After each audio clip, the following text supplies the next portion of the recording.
ఈ పత్రికను రాసింది ఎవరు అంటే, ఆ పత్రిక పేరే పేతురు రాసిన పత్రిక. ఎవరు ఈ పేతురు గారు? ఎప్పుడు ఈ పత్రిక రాశాడు?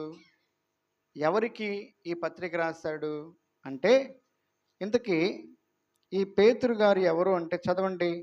పేతురు రాసిన మొదటి పత్రిక మొదటి అధ్యాయం మొదటి వచనం చదవండి. యేసుక్రీస్తు అపోస్తలుడైన పేతురు. ఇప్పుడు చదవండి. పేతురు రాసిన రెండవ పత్రిక మొదటి అధ్యాయం మొదటి వచనం చదవండి. యేసుక్రీస్తు దాసుడును అపోస్తలుడునైన సీమోను పేతురు. ఎవరంట? యేసుక్రీస్తు ప్రభు వారి యొక్క శిష్యుడు. ఆయన తనను గురించి తాను ఏం చెప్పుకుంటున్నాడు? యేసుక్రీస్తు దాసుడను. ఎవరంట ఆయన? నేను యేసుక్రీస్తు ప్రభు వారికి దాసుడను, రెండవదిగా నేను అపోస్తులుడను అని అంటున్నాడు. ఈ పేతురు భక్తుడు ఆయన 2 పత్రికలు రాశాడు. ఆయన ఏ సమయంలో ఈ పత్రికలు రాశాడు అంటే, ఆయన దేవుని యొక్క సువార్త నిమిత్తమై, దేవుని యొక్క సేవ నిమిత్తమై బంధించబడి చెరసాల్లో వేయబడ్డాడు. ఎక్కడ వేయబడ్డాడంట? చెరసాల్లో వేయబడ్డాడు. దేవుని నిమిత్తమై, దేవుని సువార్త నిమిత్తమై జైలుకి వెళ్ళాడు, చెరసాలలో బంధించబడ్డాడు.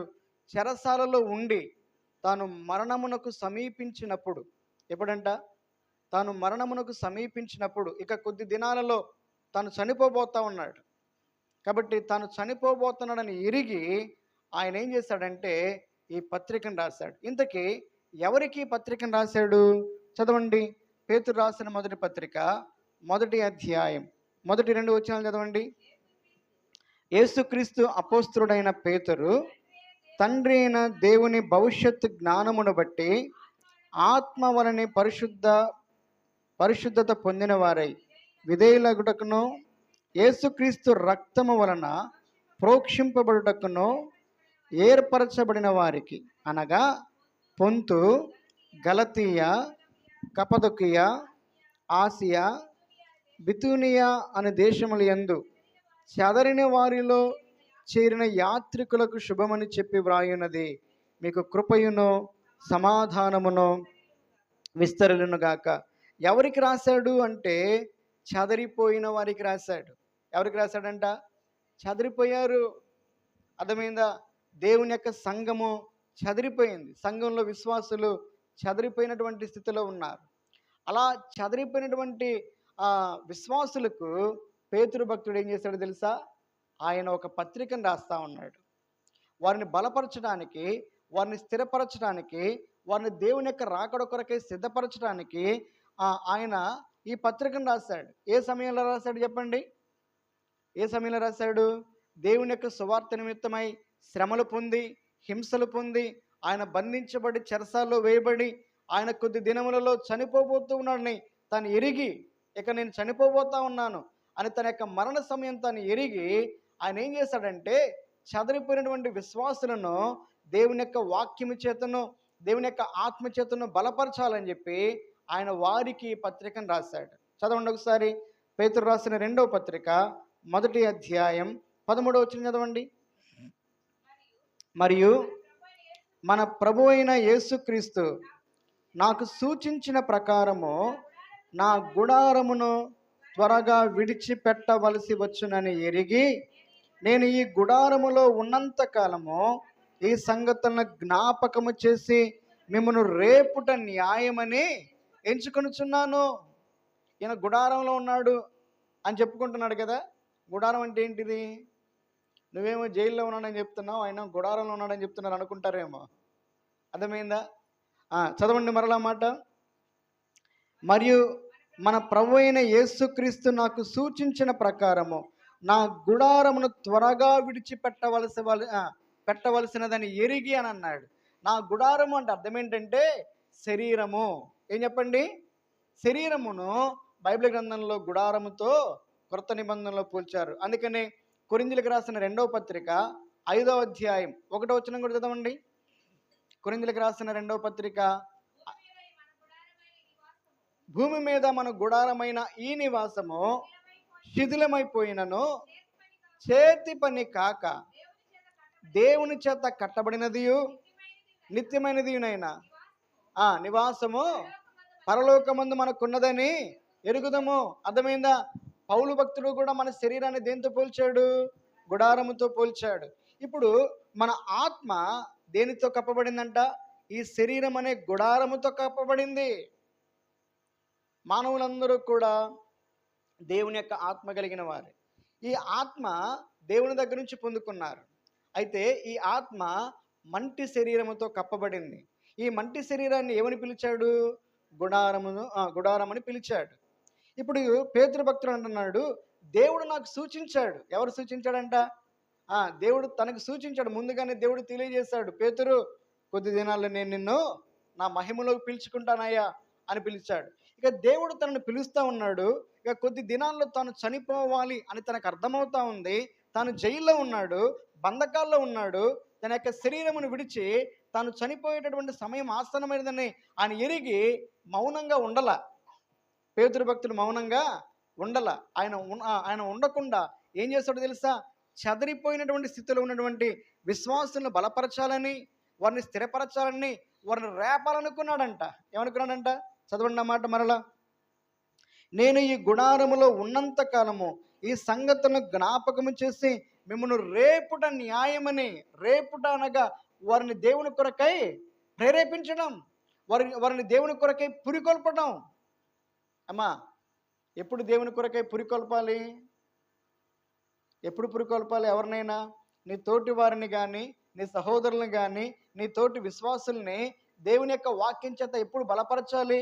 ఎప్పుడు పురికొల్పాలి వారిని అంటే నువ్వు బ్రతుకున్నప్పుడే చేయాలి. అది చనిపోయిన తర్వాత ఇంకేమీ చేయలేం. ఇప్పుడు దేవుడు పేతురు భక్తుని పిలుస్తూ ఉన్నాడు. తన యొక్క మరణ దినము సమీపిస్తున్నదని తను ఎరిగి ఆయన ఏం చేస్తాడు తెలుసా? విశ్వాసుల్ని వాక్యం చేతను, దేవుని యొక్క ఆత్మ చేతను రేపాలనుకున్నాడంట. అందుకనే ఈ పత్రికను రాశాడు. ఎవరికి రాశాడంటే చెదిరిపోయినటువంటి సంఘాలుగా, చెదిరిపోయినటువంటి విశ్వాసులుగా ఎవరైతే ఉన్నారో వారికి రాశాడు. ఎందుకు చెదిరిపోయినటువంటి వారికి రాశాడంటే ఈ చెదిరిపోయినటువంటి అనుభవం పేతురు భక్తుని జీవితంలో కూడా ఉంది. ఎవరి జీవితంలో ఉంది? పేతురు భక్తుని జీవితంలో కూడా ఉంది. మత్తయి సువార్తలో యేసుక్రీస్తు ప్రభువారు 26వ అధ్యాయంలో ఒక మాట చెప్పాడు. ఆయన సిలువ వేయబడక మునుపు, గెత్సెమనే తోటకు వారు వెళ్ళక మునుపు వారందరూ కూడా పస్కా విందులో పాలు పంపులు పొందినప్పుడు యేసుక్రీస్తు ప్రభువారు తన శిష్యులతో ఇలా చెప్పాడు. ఏమని చెప్పాడంటే, గొర్రెల కాపరిని కొట్టుదును, గొర్రెలు చెదరిపోవును అని రాయబడి ఉంది కదా. ఆ విధంగా మనుషులు నన్ను పట్టుకుంటారు, నన్ను సిలువ వేస్తారు, అప్పుడు మీరందరూ చెదరిపోతారు అని చెప్పాడు. అప్పుడు మీరందరూ నన్ను విడిచిపెట్టి పారిపోతారని యేసు ప్రభు చెప్తే మిగతా శిష్యులందరూ మౌనంగా ఉన్నారు. కానీ పేతురు ఏమన్నాడు తెలుసా? యేసయ్యా, వీరందరూ విడిచిపెట్టినా కూడా నేను మాత్రం నిన్ను విడిచిపెట్టను, నేను నిన్ను విడిచిపెట్టను, అవసరమైతే నీకోసం నా ప్రాణాన్ని పెడతానని అన్నాడు. ఇప్పుడు యేసు ప్రభు ఏమన్నాడు తెలుసా? కోడి కూయక మునుపు నేను నిన్ను ఎరగనని ముమ్మారు పలుకుతానన్నావు. ఆ తర్వాత గెత్సెమనే తోటలో యేసు ప్రభు ప్రార్థన చేస్తూ ఉన్నాడు. పేతురుతో చెప్పాడు స్పష్టంగా, ఒక గడి అయినా మేలుకొని ప్రార్థన చేయి, ఎందుకంటే శోధకుడు రాబోతా ఉన్నాడు. పేతురు అన్నాడు, నిన్ను విడిచిపెట్టను అని అన్నాడు కదా. మరి విడిచిపెట్టలేదా? యేసు ప్రభుని ఎరగనని చెప్పాడా లేదా? అంటే యేసుక్రీస్తు ప్రభు వారిని విడిచిపెట్టి పారిపోయాడు. చెదిరిపోయారంట శిష్యులందరూ కూడా. ఏమైపోయారంట? యేసు ప్రభుని గెత్సెమనే తోటలో పట్టుకొని బంధించినప్పుడు ఈ శిష్యులందరూ చెదిరిపోయి పారిపోయారు. అలా పారిపోయిన వారిలో ఎవరున్నారు చెప్పండి? పేతురు కూడా ఉన్నాడు. అంటే ఈ చెదిరిపోయినటువంటి అనుభవం ఎవరికి ఉందంట? యేసు ప్రభుని విడిచి పారిపోయినటువంటి ఈ అనుభవం పేతురు జీవితంలో కూడా ఉంది. అలాగే సంఘంలో ఉన్నటువంటి కొంతమంది అంట యేసు ప్రభుని విడిచి, సంఘాన్ని విడిచి, సహవాసాన్ని విడిచి చెదిరిపోయి పారిపోయినటువంటి వాళ్ళు ఉన్నారు. అందుకనే అపోస్తుల కార్యముల గ్రంథం 8వ అధ్యాయం 1వ వచనంలో రాయబడిన మాట చదవండి. అపోస్తుల కార్యముల గ్రంథం 8వ అధ్యాయం 1వ వచనం. ఆ కాలమందు యెరూషలేములోని సంఘమునకు గొప్ప హింస కలిగినందున అపోస్తులు తప్ప అందరూ యూదయ సమరయ దేశములందు చెదరిపోయిరి. ఏమైపోయారంట ఏమా? ఏమైపోయారంట? విశ్వాసులందరూ చెదిరిపోయారు. ఎందుకు చెదిరిపోయారు? ఎందుకు చెదిరిపోయారు? చూడండి, ఒక చోట ఒక గొర్రెల మంద ఉంది. ఆ గొర్రెల మంద ఏ క్రూరముఖము రాకపోతే ఎట్లా ఉంటుంది చెప్పండి? మంద ప్రశాంతంగా విశ్రాంతి తీసుకుంటా నెమరు వేసుకుంటా కూర్చుంటాయి. ఏదైనా ఒక క్రూర మృగం ఆ మందలోకి వచ్చిందంటే ఏం చేస్తాయి? ఇవన్నీ పారిపోతాయి, చెదరిపోతాయి, ఎటుపడితేటు పరిగెత్తుతాయి. ఎందుకంటే క్రూర మృగము దాడి చేస్తుంది, గాయపరుస్తుంది, అవసరమైతే చంపేస్తుంది. అలాగే అపోస్తుల కార్యముల గ్రంథంలో 8వ అధ్యాయంలో సంఘమునికి గొప్ప హింస కలిగిందంట. ఎవరి ద్వారా కలిగింది? సౌలు అనేటటువంటి ఒక మతోన్మాదున్నాడు, ఆయన ద్వారా సంఘానికి గొప్ప హింస కలిగింది. అప్పుడు ఈ సంఘం ఏమైందంటే, ఈ సంఘము అనగా మంద, ఈ సంఘంలో ఉన్నటువంటి విశ్వాసులు అనగా దేవుని యొక్క గొర్రెలు ఏమైపోయారంట? చెదిరిపోయారు. ఎక్కడికెక్కడికి చెదిరిపోయారంటే యూదయ సమరయ ప్రాంతంలో ఎన్నంతటా వారు చెదిరిపోయారు. ఆనాడు శిష్యులేమో యేసు ప్రభుని విడిచి చెదిరిపోతే సంఘం ఏం చేశారంట? అపోస్తులను విడిచిపెట్టేవారు చెదిరిపోయారు. అర్థమైందా? ఇప్పుడు ఈ చెదిరిపోయినటువంటి పేతురును యేసు ప్రభు విడిచిపెట్టాడా? విడిచిపెట్టాడా? చెదిరిపోయినప్పుడు అలాగే యేసుక్రీస్తు ప్రభు వారిని ఎరగను అని తన అబద్ధం అన్నప్పుడు యేసు ప్రభు ఆయన విడిచిపెట్టాడా? ఆయన మర్చిపోయాడా? యేసుక్రీస్తు ప్రభు వారు ఆయన సిలువ వేయబడే ముందుగా పేతురు వైపు చూసినప్పుడంట, పేతురు యేసు ప్రభు వైపు చూశాడు. అప్పుడు పేతురు సంతాపపడి బయటికి వెళ్ళి ఏడ్చాడు. పశ్చాత్తాపంతో సంతాపపడి ఏడ్చాడు. ఆ తర్వాత యేసుక్రీస్తు ప్రభు వారు గలిలయ సముద్ర తీరాన లేక గెన్నేసరతు సముద్ర తీరాన వీరందరూ కూడా మరలా చేపలు పట్టడానికి వెళ్ళారు. అప్పుడు మరలా వారిని దర్శించాడు. పేతురు, నీవు నన్ను ప్రేమించుచున్నావా అని పేతురుని అడిగాడు. అప్పుడు పేతురుని యేసు ప్రభు ఏం చేశాడంట? తాను పునరుద్ధానుడైన తర్వాత పేతురుకు ఆయన కొన్ని ప్రత్యక్షతలను అనుగ్రహించి మరలా ఆయన ఏం చేశాడంట? పేతురును సమకూర్చుకున్నాడు. చెదరిపోయినటువంటి పేతురును యేసుక్రీస్తు ప్రభువు తన ప్రేమ చేత, తన యొక్క కనికరము చేత, తనకి దీర్ఘశాంతం చేత మరలా సమకూర్చుకున్నాడు. కాబట్టి చెదరిపోయినటువంటి మనస్సు ఎలాగుంటుందో, చెదరిపోయినటువంటి అనుభవం ఎలాగుంటుందో పేతురుకు బాగా తెలుసు. ఇప్పుడు తాను దేవుని యొక్క సువార్త చేస్తూ ఉన్నాడు, దేవుని యొక్క సేవ చేస్తూ ఉన్నాడు, అపోస్తలుడుగా దేవుని యొక్క సంఘాలను నడిపిస్తూ ఉన్నాడు. కానీ సంఘంలో హింసలు చెలరేగినాయి, విశ్వాసులందరూ చెదిరిపోయారు. ఇప్పుడు తానేమో బంధించబడి జైలు వేయబడ్డాడు, చెరసాల్లో వేయబడ్డాడు. ఇక తాను దేవుడు ముందుగానే చెప్పిన విధంగా తాను చనిపోబోయేటటువంటి స్థితిలో ఉన్నాడు. తాను చనిపోబోయేటటువంటి స్థితిలో ఉన్నప్పుడు పేతురు హృదయంలో ఒక మంట, ఒక ఆత్మ ప్రేరేపణ కలిగింది. ఏంటంటే ఈ చెదిరిపోయినటువంటి విశ్వాసులందరినీ కూడా మరలా వాక్యం చేత బలపరచాలి, మరలా వాక్యం చేత వారిని స్థిరపరచాలి అని అనుకుని ఆయన 2 పత్రికలు రాశాడు. అదే పేతురు రాసిన మొదటి పత్రిక, అలాగే పేతురు రాసిన 2వ పత్రిక. పేతురు రాసిన మొదటి పత్రిక గురించి ఎప్పుడైనా మనం ధ్యానం చేసుకుందాం.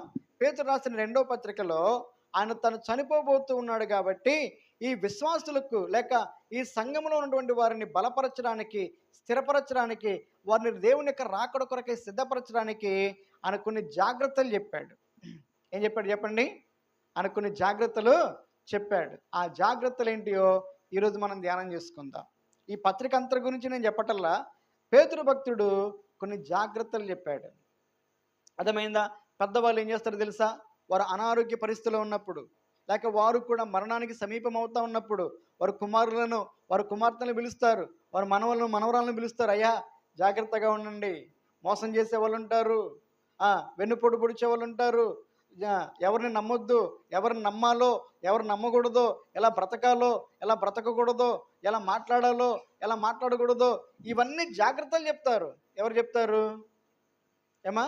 తల్లిదండ్రులు లేక పెద్దవాళ్ళు, అంటే తాతయ్య, అమ్మమ్మ, నాయనమ్మ ఎవరైనా సరే వాళ్ళు వృద్ధాప్యంలో ఉండి వారు మరణించబోయేటటువంటి సమయంలో తమ యొక్క రక్త సంబంధికులందరినీ పిలుస్తారు.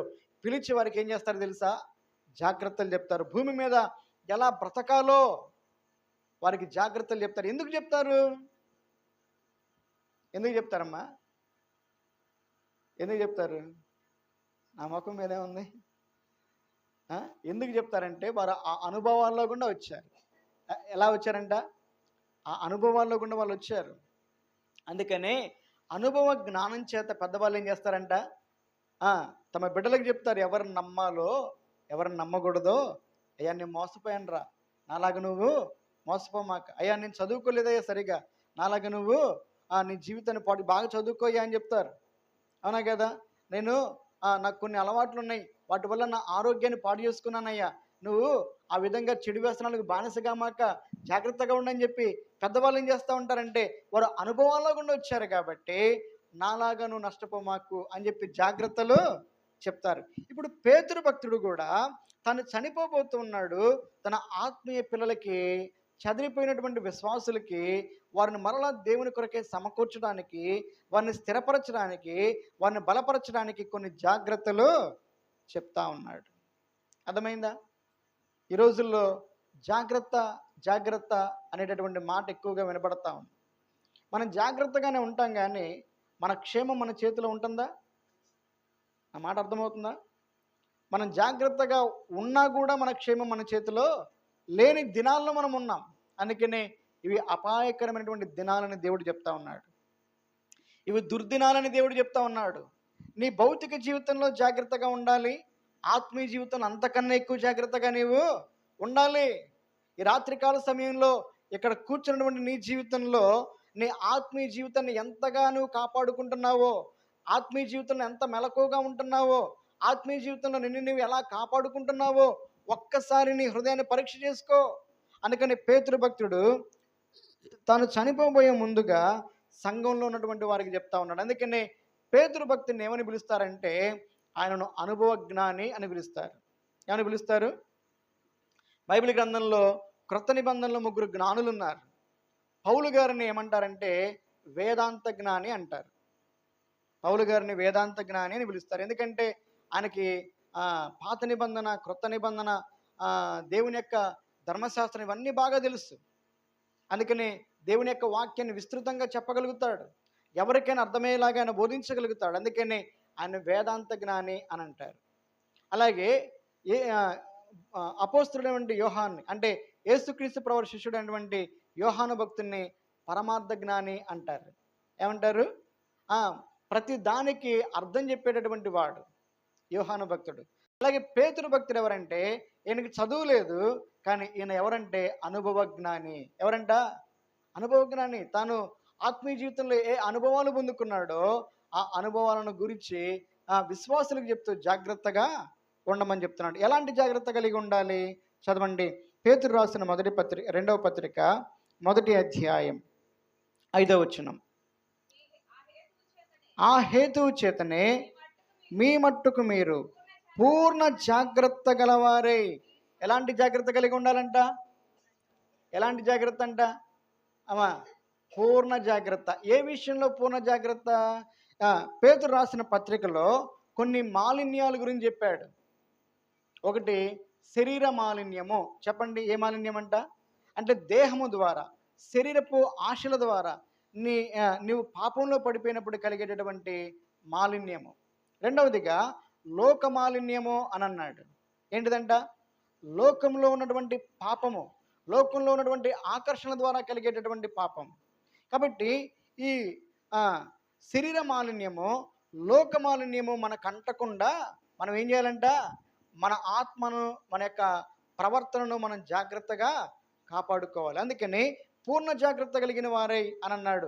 ఏ విషయంలో జాగ్రత్త అంటే మొట్టమొదటిగా పాపములో పడిపోకుండా, పాపపు మాలిన్యము నీకు అంటకుండా, లేక లోకపు మాలిన్యము నీకు అంటకుండా నీ పరిశుద్ధతను నీవు కాపాడుకోవాలి అనేది మొట్టమొదటి హెచ్చరిక. ఆ విషయంలో జాగ్రత్తగా ఉండండి అని అంటున్నాడు. చదవండి ఈ మాట. పేతురు రాసిన 1వ పత్రిక 1వ అధ్యాయం 14 నుంచి చదవండి, లేక 13 నుంచి చదవండి. కాబట్టి మీ మనస్సు అను నడుము కట్టుకొని నిబ్బరమైన బుద్ధి గలవారై యేసుక్రీస్తు ప్రత్యక్షమైనప్పుడు మీకు తేబడు కృప విషయమై సంపూర్ణ నిరీక్షణ కలిగి ఉండి. ఆ మాట వినండి. నేను పరిశుద్ధుడనై ఉన్నాను కనుక మీరు పరిశుద్ధులయ్యునుడని వ్రాయబడి ఉన్నది. కాగా మీరు విధేయులకు పిల్లలై మీ పూర్వపు అజ్ఞాన దశలో మీకుండిన ఆశలను అనుసరించి ప్రవర్తింపక మిమ్మల్ని పిలిచిన వాడు పరిశుద్ధుడయ్యున్న ప్రకారము మీరు సమస్త ప్రవర్తన యందు పరిశుద్ధులయ్యుండుడి. 17వ వచనం. పక్షపాతము లేకుండా క్రియలను బట్టి ప్రతి వానిని తీర్పు తీర్చువాడు తండ్రి అని మీరు ఆయనను ప్రార్థన చేయుచున్నారు గనక మీరు పరదేశులయ్యున్నంత కాలము భయముతో అది.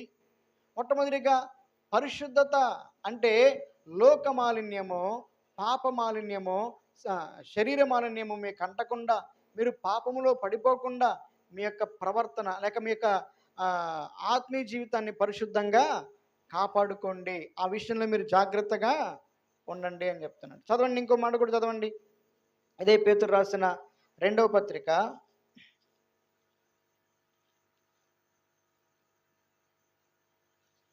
లేకపోతే పేతురు రాసిన 1వ పత్రిక 4వ అధ్యాయం 1-3 వచనాలు చదవండి. క్రీస్తు శరీర విషయంలో శ్రమపడిన గనక మీరును అట్టి మనస్సును ఆయుధముగా ధరించుకున్నది. శరీర విషయంలో శ్రమపడిన వాడు శరీరమందు జీవించు మిగిలిన కాలము ఇక మీదట మనుజాశలను అనుసరించి నడుచుకొనక దేవుని ఇష్టానుసారముగానే నడుచుకున్నట్లు, ఈ మాట జాగ్రత్తగా నుండి, పాపముతో ఇక జోలి ఏమీ లేకయుండునో మనము పోకిరి చేష్టలు, దురాశలు, మద్యపానము, అల్లరితో కూడిన ఆటపాటలు, త్రాగుబోతుల విందులు, చేయదగని విగ్రహ పూజలు మొదలైన వాటి యందు నడుచుకొనుచు అన్యజనుల ఇష్టమును నెరవేర్చుచుండుటకు గతించిన కాలమే చాలును. పాపముతో జోలి యొక్క మనము లేకుండా పరిశుద్ధంగా ఉండాలి. ఇది దేవుని యొక్క కోరిక. కాబట్టి మొట్టమొదటి జాగ్రత్త ఏ విషయంలో చెప్పండి ఏమా? పరిశుద్ధత విషయంలో. ఏ విషయంలో అంట? మీరు ఎన్నిసార్లు ఈ మాట విన్నా కూడా, ఎన్నిసార్లు దేవుడి ఈ సందేశాన్ని మీ ఎదురుగా తీసుకొస్తున్నా కూడా, ఎందుకంటే మనము పరిశుద్ధంగా ఉండడానికే దేవుడు మనల్ని పిలిచాడు. పరిశుద్ధంగా ఉంటేనే మనం పరలోకానికి చేరతాం. పరిశుద్ధంగా ఉంటేనే మనం సంఘంలో ఎత్తబడతాం. పరిశుద్ధంగా ఉంటేనే దేవుని యొక్క పరలోకంలో మనకు ప్రవేశం ఉంటుంది. పరిశుద్ధత లేకుండా ఎవడును ప్రభువును చూడనేరడు. నువ్వు రక్షణ పొందిన తర్వాత నువ్వు పరిశుద్ధంగా బ్రతకాలి.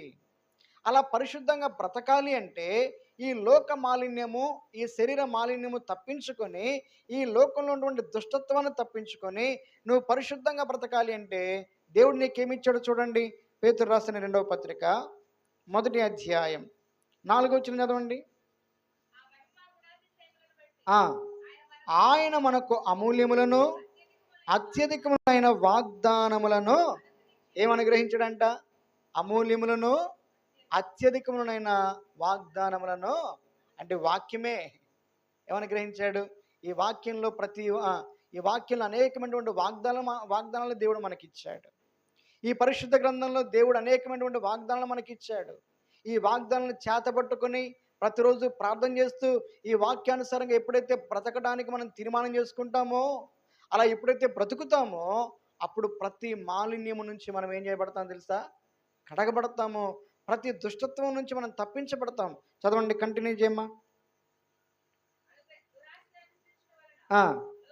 దురాశలను అనుసరించుట వలన లోకమందున్న భ్రష్టత్వమును ఈ వాగ్దాన మూలముగా మీరు తప్పించుకొని దేవ స్వభావములో పాలివారగునట్లు. అర్థమైందా? మొట్టమొదటిగా దేవుని కోరిక ఏంటంటే మనం మన పరిశుద్ధతను కాపాడుకోవాలి. యేసుక్రీస్తు ప్రభువారి యొక్క దైవిక స్వభావాన్ని మనం పొందుకోవాలి. ఆ విధంగా పొందుకోవాలంటే మొట్టమొదటిగా మనకి దేవుడు ఏమి ఇచ్చాడంట? వాక్యాన్ని ఇచ్చాడు, వాగ్దానాలు ఇచ్చాడు. ఈ వాగ్దానాల చేత, ఈ వాక్యము చేత మనం ఏం చేయాలి? పాపాన్ని జయించే వారంగా, లోకపు మాలిన్యము, శరీర మాలిన్యము మనకు అంటకుండా మనల్ని మనం కాపాడుకునే వారంగా ఉండాలి. 2వ జాగ్రత్త చూడండి. పేతురు రాసిన 2వ పత్రిక 1వ అధ్యాయం 10వ వచనం చదవండి. అందువలన సహోదరులారా మీ పిలుపును, ఏర్పాటును నిశ్చయము చేసుకున్నటకు జాగ్రత్త పడుడి. జాగ్రత్తగా ఈ మాట వినాలి. అందువలన సహోదరులారా మీ పిలుపును, ఏర్పాటును నిశ్చయము చేసుకున్నటకు జాగ్రత్త. దేవుడు నిన్ను ఎందుకు పిలిచాడో, దేవుడు నిన్ను ఎందుకు ఏర్పరచుకున్నాడో, దేవుడు నీ మీద ఏ సంకల్పాన్ని కలిగి ఉన్నాడో అది నువ్వు ఎరిగి ఆయన కొరకే బ్రతకాల. ఎవరి కోసం బ్రతకాలంట? అందుకని జీవించు మనం లోకం కోసం కాదు. ఎవరి కోసం బ్రతకాలి? ప్రభు కోసం బ్రతకాలి. ఎందుకు దేవుడు నిన్ను పిలిచాడు? ఎందుకు నిన్ను రక్షించుకున్నాడు? ఎందుకు నిన్ను ఏర్పరచుకున్నాడు? దేవుడు మిమ్మల్ని పిలిచినటువంటి పిలుపును విడిచిపెట్టి మీరు తొలగిపోకూడదు, తప్పిపోకూడదు. అందుకని ఈ పేతురు రాసిన 2వ పత్రికలో అబద్ధ బోధకుల గురించి రాశాడు ఆయన. 2వ అధ్యాయం అంతా కూడా అబద్ధ బోధకులు, అబద్ధ బోధల గురించి రాశాడు. ఈ రోజుల్లో అబద్ధ బోధలు ఎక్కువైపోయినాయి. అమ్మ జాగ్రత్తగా ఉండండి. ఎక్కువగా మోసపోయేది అబద్ధ బోధల ద్వారానే. అర్థమైందా? నీకు ఏది నిజమైనటువంటి బోధ, ఏది అబద్ధమైనటువంటి బోధ అనేది నీకు అర్థం కావాలి అంటే నువ్వు ప్రతి వాళ్ళు చెప్పేది వినకూడదు, ప్రతి దాన్ని నువ్వు నమ్మకూడదు. ప్రతిరోజు నువ్వు వాక్యాన్ని చదవాలి. అర్థమైందా? ఈ వాక్యాన్ని చదివినప్పుడు ఏదైనా సందేహాలు ఉంటే దైవజనులను అడిగి తెలుసుకోవాలి. అలాగే ఎవరైనా వాక్యం చెప్తా ఉంటే వీళ్ళు చెప్పేటటువంటి వాక్యం బైబిల్ గ్రంథంలో రాయబడినట్టు ఉందా లేదా అనేది పరిశీలనగా తెలుసుకోవాలి. ఈ రోజుల్లో అర్థమైందా? అబద్ధ బోధకులు ఎక్కువైపోయారు. అబద్ధ బోధనను బోధించే వాళ్ళు ఎక్కువైపోయారు. మేము మాత్రమే పరలోకానికి వెళ్తామని చెప్పేవాళ్ళు కూడా ఎక్కువైపోయారు. అందుకని అబద్ధ బోధల విషయంలో జాగ్రత్తగా ఉండాలి. దేవుడు నిన్ను ఎందుకు పిలిచాడో, ఎందుకు రక్షించుకున్నాడో, ఎక్కడ నిన్ను తన సంఘంలో చేర్చుకున్నాడో, ఏ పరిచర్య నీకు అప్పగించాడో, ఏ విధంగా నువ్వు బ్రతకాలని దేవుడు కోరుకుంటున్నాడో ఆ పిలుపుని విడిచిపెట్టకూడదు. అబద్ధ బోధల చేత మరలు కోల్పబడకూడదు. యేసుక్రీస్తు ప్రభువారు దేవుడు కాడని చెప్పే బోధలు ఉన్నాయి అంటారు లేదంటారు అమ్మా?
అబద్ధ బోధకులు ఎక్కువైపోయారు.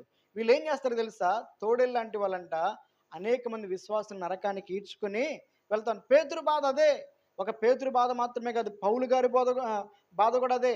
ఒక పౌలు గారి బాధ కాదు, యేసుక్రీస్తు ప్రభువారి బాధ కూడా అదే. మత్తయి సువార్త 24వ అధ్యాయంలో అబద్ధ బోధకులు వస్తారు, జాగ్రత్త జాగ్రత్త జాగ్రత్త అని చెప్పాడు. అంతేకాకుండా పౌలు గారు కూడా హెచ్చరించాడు. చదవండి అపోస్తుల కార్యముల గ్రంథం 20వ అధ్యాయం. అపోస్తుల కార్యముల గ్రంథం 20వ అధ్యాయం 28వ వచనం. దేవుడు తన స్వరక్తమిచ్చి సంపాదించిన తన సంఘమును కాయుటకు పరిశుద్ధాత్మ మిమ్మును దేనియందు అధ్యక్షునిగా ఉంచెనో ఆ యావత్తు మందను గూర్చి మీ మట్టుకు మిమ్మును గూర్చి జాగ్రత్తగా ఉండుడి. నేను వెళ్ళిపోయిన తర్వాత క్రూరమైన తోడేలు మీలో ప్రవేశించునని నాకు తెలియను. వారు మందను కనికరింపరు. అబద్ధ బోధకుల గురించి పౌలు భక్తుడు చెప్తా ఉన్నాడు. వారు క్రూరమైనటువంటి తోడేలు లాంటి వాళ్ళంట. ఎలాంటి వాళ్ళంట? క్రూరమైన. కాబట్టి ఏది నిజమైనటువంటి బోధో ఏది కాదో ఒకసారి గమనించుకోవాలి. అద్భుతాలు జరగవని నేను చెప్పటం లేదు, స్వస్థతలు లేవని నేను చెప్పటం లేదు. ఎక్కడైనా ఒకటి కార్యం జరిగిందంటే అక్కడే ఉన్నాడు దేవుడు. అంతమంది అక్కడికి వెళ్తున్నారంటే ఆడ దేవుడు లేకపోతే పోతారా అయిందని చెప్పి గుంపులుగా పోయే వాళ్ళు ఉన్నారు. కానీ ఆయన చెప్పేటటువంటి వాక్యానుసారమా కాదని ఎప్పుడైనా ఆలోచించావా? యేసు ప్రభు ఏం చెప్పాడో తెలుసా? అవసరమైతే ఏర్పరచబడిన వారిని సైతం వాళ్ళు మోసం చేయడానికి వాళ్ళు సూచక్రియలు చేస్తారంట, అద్భుత కార్యాలు కూడా చేస్తారు. సూచక క్రియలు, అద్భుత కార్యాలు ప్రామాణికం కానీ వాక్యమే ప్రామాణికం. వాక్యానుసారంగా ఎవరైతే ఈ లోకంలో బ్రతుకుతారో, అలా బోధిస్తారో, అలాగ బోధ ప్రకారం జీవిస్తారో వారిని మాత్రమే మనం అనుసరించి నడుచుకోవాలి. పౌలు భక్తుని యొక్క వేదన అదే.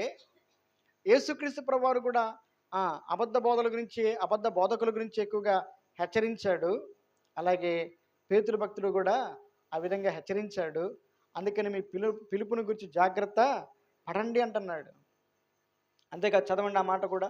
ఇందా మనం చదువుకున్నాం 13వ వచనం, 14 వచనం చదవండి. పేతురు రాసిన 2వ పత్రిక 1వ అధ్యాయం 14 వచనం చదవండి.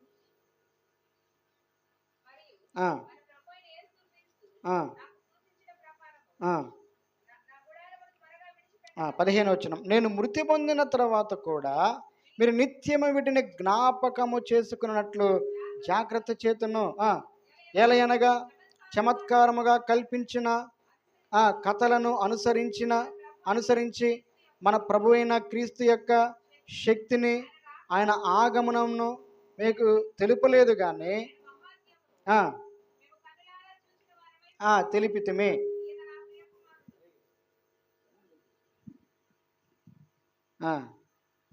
చదువమ్మా.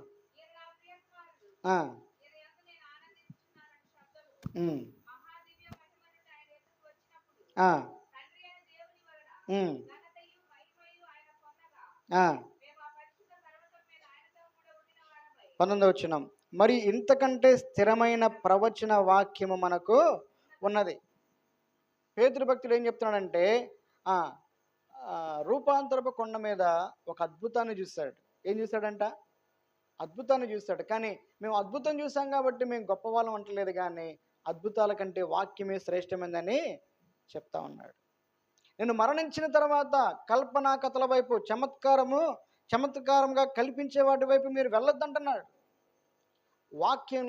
వాక్యానికి తగినట్లుగా కొన్ని సాక్ష్యాలు, కొన్ని ఉపమానాలు చెప్పడం తప్పు కాదు, కానీ ఈ రోజుల్లో వాక్యం లేకుండా కథలే ఎక్కువైపోయినాయి.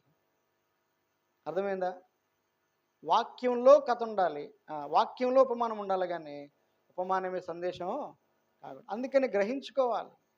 మీ పిలుపును, మీ నిశ్చయతను గురించి జాగ్రత్తగా ఉండండి అన్నాడు. 3వదిగా చూడండి.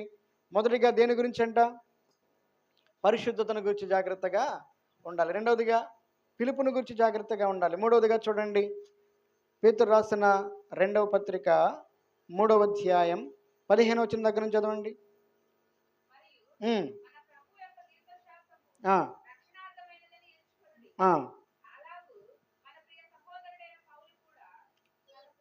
చదువమ్మా.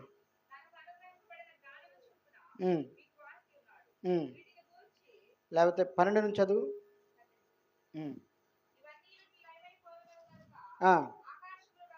ఆకాశములు రవులుకొని లయమైపోనట్టు, పంచభూతములు మహావేంద్రముతో కరిగిపోనట్టు, దేవుని దినపు ఆగమనము కొరకు కనిపెట్టుచు దానిని ఆశతో అపేక్షించుచు మీరు పరిశుద్ధమైన ప్రవర్తనతోనూ భక్తితోనూ ఎంతో జాగ్రత్త గలవారై.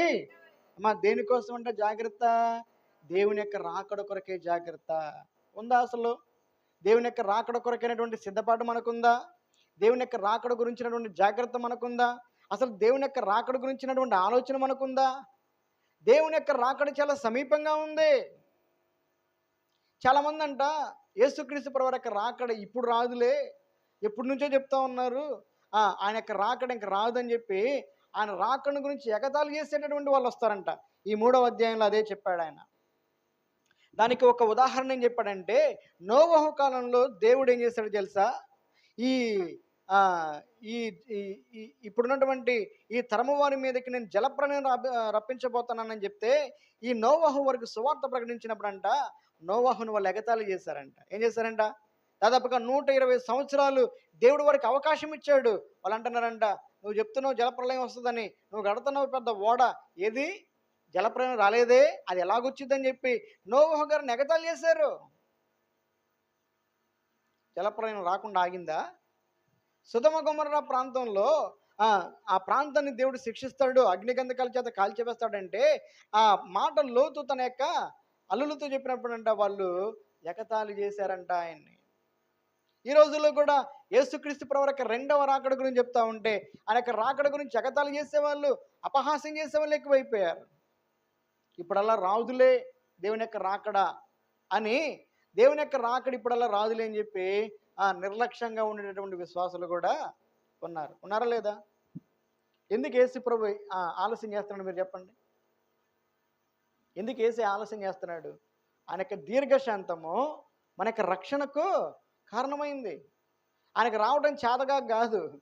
ఆయన ఎందుకు ఆలస్యం చేస్తున్నాడంటే ఇంకా రక్షింపబడాల్సిన వాళ్ళు చాలామంది ఉన్నారు, వారు ఇంకా రక్షింపబడతారని వారికి అవకాశం ఇస్తున్నాడు. రెండవదిగా నేను ఒక మాట చెప్తాను వినండి. యేసు ప్రభు ఈ రాత్రి వచ్చాడు అనుకో, ఆల్రెడీ మారు మనసు పొంది బాప్తిసం పొందుకుని దేవుని యొక్క మందిరంలో ఇక్కడ కూర్చుని నీవు ఎత్తబడతావా? అంత ధైర్యం నీకుందా? అంత విశ్వాసం నీకుందా?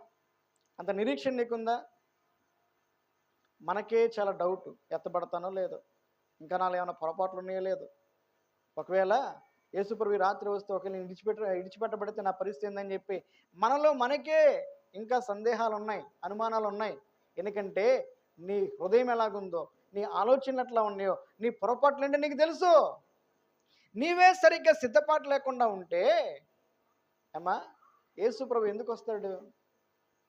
అందుకే నీవు నేను సరిచేయబడాలి. మనం సరిచేయబడి స్థిరపరచబడి మన పరిశుద్ధతను మనం కాపాడుకోవాలి. అందుకని అక్కడ రాయబడిన మాట ఎలాగుండాలంట? మీరు పరిశుద్ధమైన ప్రవర్తనతోనూ భక్తితోనూ ఎంతో జాగ్రత్త గలవారై ఉండవలెను. రెండో మాట చదవండి, అక్కడే 14 వచ్చినాం. ప్రియులారా, వీటి కొరకు మీరు కనిపెట్టువారు గనుక శాంతము గలవారై ఆయన దృష్టికి నిష్కలంకులుగాను నిందారహితులుగాను కనబడినట్లు జాగ్రత్త పడండి. దేవుడు వస్తే నువ్వు ఎలా కనపడాలంట? నువ్వు పరిశుద్ధమైన వ్యక్తిగా కనపడాలి, కలంకం లేని వ్యక్తిగా కనపడాలి, నిందారహితులుగా నువ్వు కనపడాలి. అప్పుడు నువ్వు ఎత్తబడతావు. ఇదే పేతురు భక్తుడు అన్నాడు, దేవుని యొక్క తీర్పు మన ఇంటనే ఆరంభమయ్యేటటువంటి రోజు రాబోతూ ఉంది. మనం ఎత్తబట్టమే మనకు అనుమానం అయితే రక్షణ లేని వారి సంగతి ఏంటి? అందుకనే దేవుడు తన యొక్క రాకడను ఆలస్యం చేస్తున్నాడే తప్ప ఆయన రాకడ లేకుండా మాత్రం లేదు. తప్పకుండా ఒకనొక రోజు దేవుడు ఆ పరలోకం నుండి భూమి మీదకి రాబోతున్నాడు. ఈరోజు ప్రశ్న ఏంటంటే, ఒకవేళ ఈ రాత్రికాల సమయంలోనే దేవుడు వస్తే నువ్వు ఎత్తబడతావా? విడిచిపెట్టబడితే ఆ పరిస్థితి చాలా ఘోరం. దేవుడు ఒకవేళ ఈరోజు రాకపోతే, ఒకవేళ నువ్వే మరణిస్తే, నువ్వు మరణించగానే నువ్వు పరలోకానికి వెళ్తావనే ధైర్యం నీకుందా? నిరీక్షణ నీకుందా? నువ్వు చనిపోతే పరలోకానికి వెళ్తావనే నిరీక్షణ నీకు లేకపోతే నీ భక్తి జీవితంలో, ఆత్మీయ జీవితంలో ఇంకా లోపాలు ఉన్నాయంటారా లేవంటారా? ఉన్నాయి. అవి సరి చేసుకోవడానికి దేవుడు తన సన్నిధినిచ్చాడు. ఈ ప్రార్థన, ఉపవాస ప్రార్థన కూడికనిచ్చాడు, అవకాశాన్ని ఇచ్చాడు. కాబట్టి దేవుని యొక్క సన్నిధిలో ఒప్పుకుందాం, సరి చేసుకుందాం, స్థిరంగా బ్రతుకుదాం. మరలా పాపంలో పడిపోకుండా పరిశుద్ధంగా బ్రతకడానికి దేవుడు వాక్యాన్ని ఇచ్చాడు, ప్రార్థన ఇచ్చాడు, సహవాసాన్ని ఇచ్చాడు. వీటన్నిటి ద్వారా పరిశుద్ధమైనటువంటి ప్రవర్తన కలిగిన వారమై ప్రార్థనా శక్తితో పరిశుద్ధాత్మ చేత నింపబడి దేవుని యొక్క రాకడ కొరకు ఎదురు చూసే వారంగా మనం ఉండాలి. దేవుడు అటువంటి కృప మనకందరికీ దయచేయనుగాక. మనందరం లేచినట్లయితే పాట పాడుకుంటాం.